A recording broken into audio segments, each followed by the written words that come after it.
Fee reimbursement పూర్తి స్థాయిలో విడుదల చేయాలి డిఎస్ఎఫ్ విద్యార్థి సంఘంగా డిమాండ్. అనంతరం కర్నూలు కలెక్టరేట్ కార్యాలయం గాంధీ విగ్రహం దగ్గర డిఎస్ఎఫ్ ఆధ్వర్యంలో ధర్నా. ఈ కార్యక్రమాన్ని ఉద్దేశించి డిఎస్ఎఫ్ రాష్ట్ర అధ్యక్షుడు ధనాపురం ఉదయ్, రాష్ట్ర కార్యదర్శి బాలు మాట్లాడుతూ రాష్ట్ర వ్యాప్తంగా 6,400 కోట్ల రూపాయలు బకాయిల్లో ఉన్న సందర్భంలో రాష్ట్ర ప్రభుత్వం 400 కోట్లు విడుదల చేసి చేతులు దులుపుకోవడం సిగ్గుచేటని ఈ సందర్భంగా వారు మాట్లాడుతూ ఫీజు రియంబర్స్మెంట్ బకాయిలు 6,400 కోట్లు ఉంటే కేవలం 400 మాత్రమే విడుదల చేయడం సరికాదని, పూర్తి బకాయిలు చెల్లిస్తే ఏ ఒక్క విద్యార్థికి సమస్య రాకుండా ఉంటుందని వారు అన్నారు.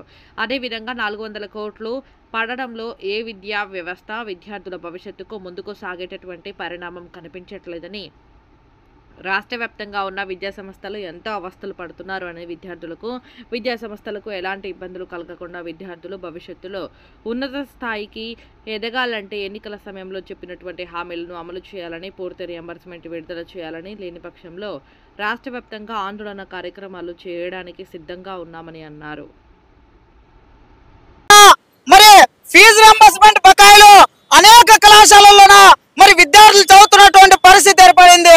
ఈరోజు ప్రైవేట్ కళాశాల యాజమాన్యాలు మరి ఈరోజు ప్రభుత్వం 6,400 కోట్ల రూపాయలు ఫీజు రియంబర్స్మెంట్ బకాయిలు మరి విడుదల చేయకోకున్నట్ల కాలయాపన చేయడము ఇది సమన్వయ పద్ధతి కాదని ఈ కూటమి ప్రభుత్వానికి డిఎస్ఎఫ్ విద్యార్థి సంఘంగా మేము ప్రత్యేకంగా డిమాండ్ చేసేది ఏమంటే, డిగ్రీలు పీజీలు కంప్లీట్ చేసుకొని మరి సర్టిఫికెట్లు కళాశాలలో ఉంటే మరి ఫీజు రియంబర్స్మెంట్ పడక మరి చాలా ఇబ్బందులు పడుతున్నటువంటి పరిస్థితి ఏర్పడింది. విద్యార్థులు రాష్ట్ర వ్యాప్తంగా లక్షల మంది విద్యార్థులు డిగ్రీ కానీ పీజీలు కానీ ఎంబీఏలు కానీ చేస్తూ ఉన్నటువంటి పరిస్థితి ఏర్పడింది.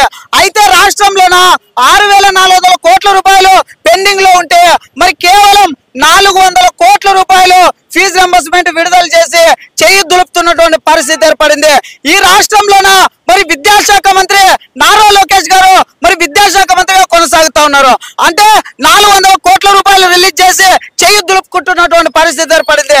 యువగలం పాదయాత్రలోనేమో మరి ప్రతి ఒక్క విద్యార్థికి కూడా న్యాయం చేసే విధంగా మరి హామీలు ఇవ్వడం జరిగింది. ఇదేనా మీరు ఇచ్చే హామీలని ఈరోజు నారా లోకేష్ గారికి విద్యాశాఖ మంత్రి గారిని ముక్కుసూటిగా అడుగుతా ఉన్నాను.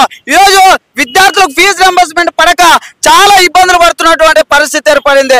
కనీసం కళాశాలల్లోన మరి సర్టిఫికేట్లు అడిగితే ఫీజులు కడితేనే మీ సర్టిఫికేట్లు ఇస్తామని చెప్తున్నటువంటి పరిస్థితి ఏర్పడింది రాష్ట్రంలోన. కాబట్టి ఇప్పటికైనా పెండింగ్ లో ఉన్నటువంటి ఫీజు రియంబర్స్మెంట్ బకాయిలు విడుదల చేయాలనేసి మేము డిమాండ్ చేస్తాం డిఎస్ఎఫ్ విద్యార్థి సంఘంగా. రానున్న రోజుల్లో కూడా డిఎస్ఎఫ్ ఆధ్వర్యంలో రాష్ట్ర వ్యాప్తంగా ఆందోళన కార్యక్రమాలకు సిద్ధమవుతామని తెలియజేసుకుంటూ, నా పేరు ఉదయ్ కుమార్, డిఎస్ఎఫ్ రాష్ట్ర అధ్యక్షుడు.